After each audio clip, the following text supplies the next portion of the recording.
for tuning in today. This is definitely, for me, an opportunity to strengthen on my public speaking endeavors. I definitely want to do more of this. So I appreciate being able to get this opportunity with my cohort, particularly.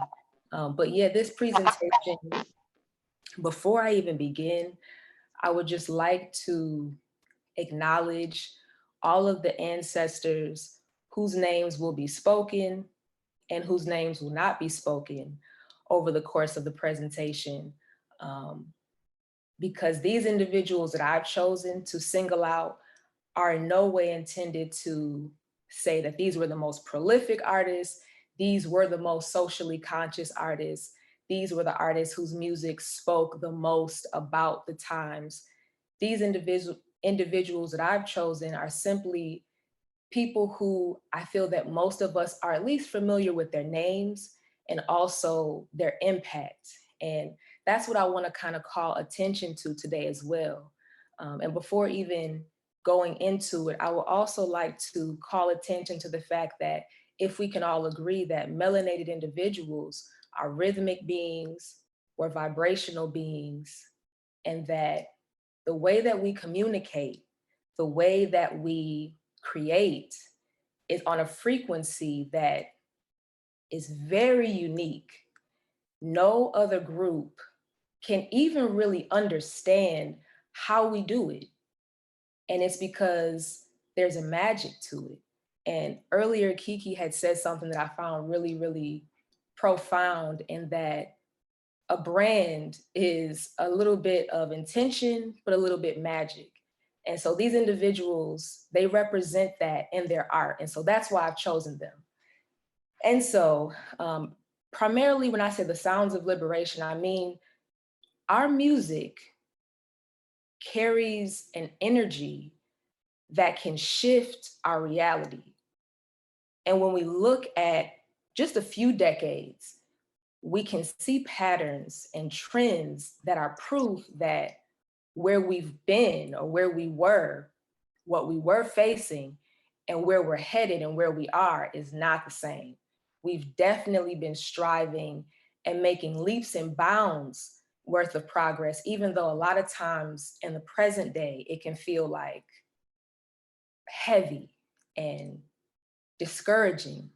And so we'll look back just as far back as the 60s, because just for the sake of time, but obviously the 60s, we know civil rights, a lot of brutality, a lot of struggle, a lot of racial divide, social unrest, but also a time that Black people in the United States particularly decided enough is enough. Like at this point, we're ready to make a change. We're not just gonna sit around and just talk amongst ourselves. It's time to make things happen. And so also during this time, you have music that reflects that same mindset. Excuse me for one moment. And so I also want to call attention to the idea of, or the concept of duality, because although you can always find examples of music that speaks to what I like to call the filth or the stink of the reality, you'll also be able to find music that speaks to, yes, acknowledging the reality, but speaking life towards where we're trying to get to once we make it out of this. And so these artists, you know, Nina Simone, Curtis Mayfield, Sam Cooke, Billie Holiday, they've got these songs such as Strange Fruit, you know, Mississippi Goddamn, that speak to the awful realities of what we're dealing with, to the point where if you listen to those songs now, you'll still be able to feel the energy of that time. It's like a time capsule. But at the same time, if you listen to a Sam Cooke song, you'll hear that they really believe that it was going to get better. It was going to progress. All this effort, all this energy, all this fight was not in vain. And you see that as a part of that era. Of course, there's a lot of other music that came out of that time, a lot of things that weren't necessarily speaking about the social issues, but for the sake of this presentation, the 60s represented that uprising. And so we move forward to the 80s. throughout the 70s, things continued to be progressive for us, but ultimately, we faced new forms of brutality, new forms of racial divide, new forms of oppression all the time. And as we face these new challenges, we're still the same people who've been trying to get it right from back then. So as you start to hear our music evolve, we go from, all right, it's pretty bad out here, but a change gonna come, to fuck the police, it's war out here, and we gonna have to just get what we need to get because they're not gonna give it to us. You start to feel that aggression. I'm tired of asking. I'm tired of feeling like I can't have what I'm supposed to have. But at the same time, while you have the duality of the negativity, the filth, the war, the angst, you also have songs, we all know Tupac, where he could be real, real poetic and he could be real, real thuggish. And all of these artists represent that, to where you can find songs in their catalogs that speak to the struggle, but that also speak life to where we intend to go. And so these songs in particular represent, just for me, what the time period was about. It was a lot of anxiety, a lot of anger, a lot of we're ready for things to be better. So then finally we shift into the new millennium, where although we're right here, so we see it as we still got a lot of work to do, still a lot of things going on, still a lot of things going wrong, still a lot of things that we don't have that we need to have. But at the same time, we have so much more access, so much more opportunity, so much more ownership than we've ever had across the board. And you can see that our culture, beyond just music, has taken a life of its own, to where now, before we knew our culture and our offerings were valuable, but we weren't really seeing those numbers. We weren't really seeing, really, like I said, the numbers. We weren't able to quantify our value for ourselves to really be able to say, this is what I know I'm worth. Now with the technology age and the innovation age, we're able to see exactly what we need to be working towards. And I see us doing that. Every day there's a new millionaire, Black millionaire, young Black millionaire, so many new millionaires under the age of 25. I do believe it's because collectively we've been aware that this is where we're headed, and our time, or our music in our times, and our art in our times, through those times, have always been documented in a very intentional way of us speaking our truth, even though at the current moment it might seem like the truth of the matter is it's difficult and we want to get there. When we look back on where we've come from just a few decades ago in the 60s, we were just trying. We were just asking. By the 80s, we were fighting, we were demanding. And now you look at us, I mean, you can look at a rapper and see similarities of the Egyptian pharaohs with all of these diamonds and all of this wealth and ownership that we've amassed. And so I say the sounds of liberation to empower us to remember that even in the midst of us feeling like things are really, really difficult, things have always been really, really difficult.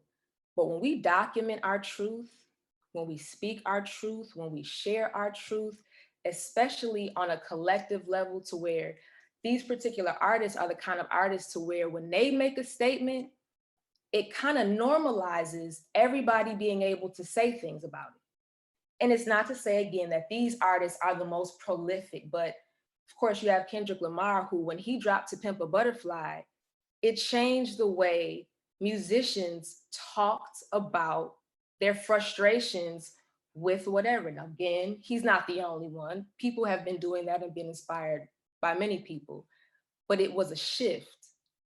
I believe we can all see that there was somehow a shift. And also people's mindset. Sometimes it's not just the song you make, but it's what you were able to do through your platform. Nipsey Hussle, Ashe, someone that really planted the seed of ownership to the point where now everybody walks, not everybody, but a lot of people walk into a situation more aware that they need to be owning something. They need to be taking responsibility for their creativity and wanting to have a say in where it goes and how it's handled. And so again, the Sounds of Liberation for me, it represents us documenting our experience and us being able to create these like almost like time capsules in our art, so where we can not only get through what we're going through, but speak life into the next generation that will pick up from there and carry it forward. Because again, the 60s, strange fruit and the struggle.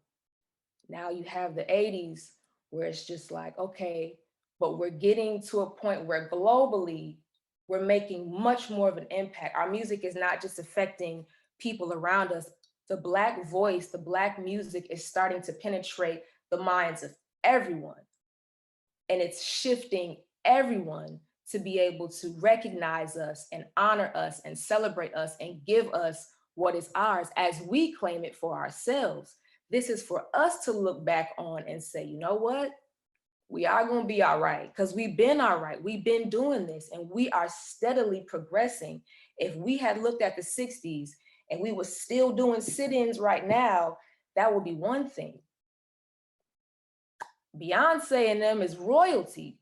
The celebrities, the people that we see so regularly, we see them as people who have really reached a certain level of success. And it gives us the idea that that's where we're headed.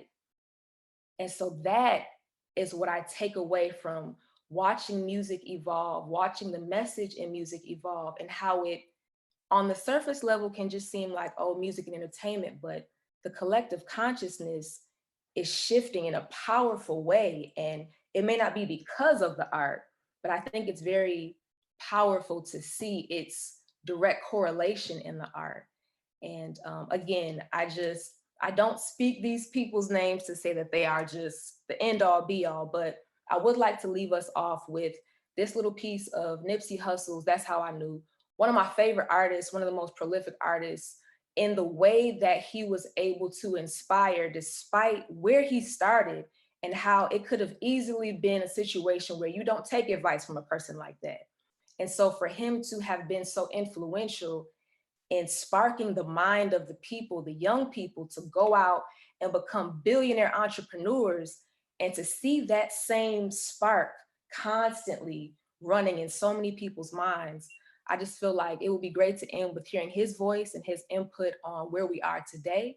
And if you wouldn't mind playing that, Maggie, that is the last thing I'd like to say. It might be an ad right before the video too, but perfect.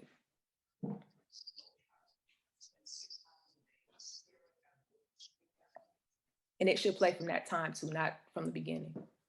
Got it, thank you. Here we go. That's how I know. That's how I know. That's how I know. That's how I know. That's how I know. That's how I know. That's how I knew that I was different. Right. And it's like, you know, you can look a gift horse in the face and not know what you're looking at. And I feel like, you know, I'm looking at the gift horse. I'm just one of the ones that notice what I'm looking at. You know what I mean? It's actually an incredible time. It's like a gold rush. There's never been a time like this in our generation. It's our equivalent of the gold rush, and everybody moved to California. This technology has empowered everybody. It's giving people, you know, it's as big as you want to make it. And, you know, it's as far as you want to take it. And we could quote a gang of things going on in the world right now, or just, you know, accept it as being true. But, you know, it's like, man, giants gonna crumble, big companies gonna crumble, new companies gonna pop up out of nowhere. And it's gonna be dramatic right now, and I believe it. That's how I know. That's how I know. That's how I know. That's how I know. That's how I know. That's how I know. That's how I know. That's how I knew that I was different. That's how I know. And yeah, That's how I know. that is That's how it. I We know. are That's different, how I know. and we are That's how I know. That's how I completely know. empowered. That's how I We've know. always That's been how I know. empowered. We will remain empowered, as you can see us remaining empowered in every phase of our experience, despite all the obstacles, the journeys, the challenges. And so I just want to share that, of course, there's music that speaks of the stress and the drug abuse and the angst, but there's also proof in our music of where we're headed, and that's through it, past it, and above it. And so, yeah, I appreciate y'all time. That is everything that I have.